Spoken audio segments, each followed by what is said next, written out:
नाज़रीन हमारे साथ मौजूद हैं, एडवोकेट हैं इस्लामाबाद हाई कोर्ट। इनसे पूछते हैं कि ताज़ा तरीन सूरत हाल जो है, अभी जो दलाइल आपने सुने, तो ताज़ा तरीन सूरत हाल क्या है वो आपको आगाह करते हैं। अस्सलाम वालेकुम जी।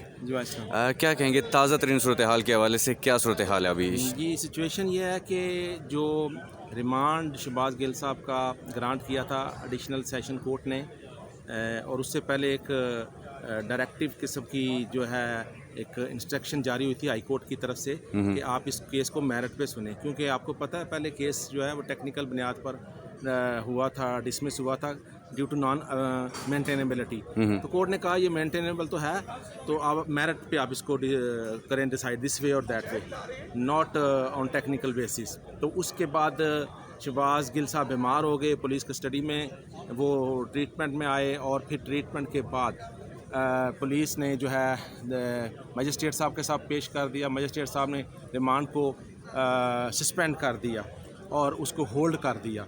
मेरी लीगल टीम के साथ जो असिस्टेंट थी कोर्ट को, वो यही थी कि ना तो रिमांड स्टे हो सकता है, ना ही पोस्टपोन हो सकता है, ना ही इल्तवा में जा सकता है, और ये जो सारी एक्सरसाइज है ये इलीगल है। और मैंने उसमें लाहौर हाई कोर्ट के डिवीज़न बेंच का 2011 का एक फ़ैसला भी रेफ़र किया है कि ये जो प्रोसिक्यूशन या स्टेट रूल 25-26 का हवाला कर रही है कि बीमार होने की वजह से हम उनसे इंटरोगेट नहीं कर सके, या रूल अपना 26(2) का हवाला दे रहे हैं कि हमने इसको इल्तवा में रखा था, तो ये दोनों कंटेंशन उनकी रॉन्ग हैं। तो जज साहब ने दोनों साइड से काफ़ी एट लेंथ जो है वो बहस सुनी है, और अब फैसले के लिए रखा है। मैंने जज साहब को, कोर्ट को ये भी असिस्ट करने की कोशिश की है कि जो high court rule and volume है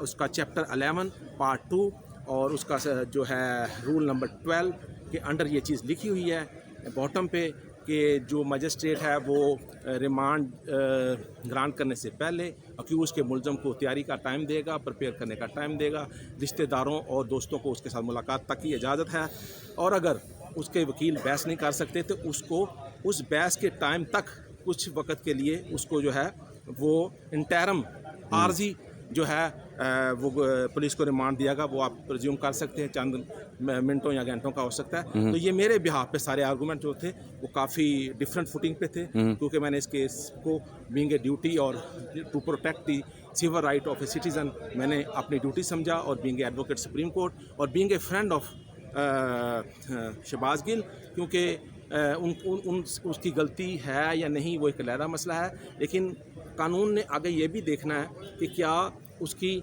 बैड इंटेंशन थी, क्या उसका मेंजरिया था। अगर बैड इंटेंशन या मेंजरिया होगा तो केस होगा, वरना नहीं होगा। तो ये मेरी कंटेंशन सी। लेट्स सी, कोर्ट ने फैसला जो है रिजर्व कर लिया जी। अच्छा, बाबर रवान साहब ने दलाइल दिए, उसके बाद थोड़ा सा मामला कोई अलग से हो गए थे, क्या कहेंगे इस हवाले से? उनको जज साहब ने यही कहा कि आपके सारे आर्गूमेंट पहले हो चुके हैं वकला के, तो आप इसको रिपीट नहीं कर सकते, और जो है इररेलेवेंट बात जो है ना मैं कंसीडर नहीं करूँगा। दैन फिर उन्होंने इसको वहाँ पे कंक्लूड कर दिया अपने आप। ठीक है, बहुत शुक्रिया, thank you so very much.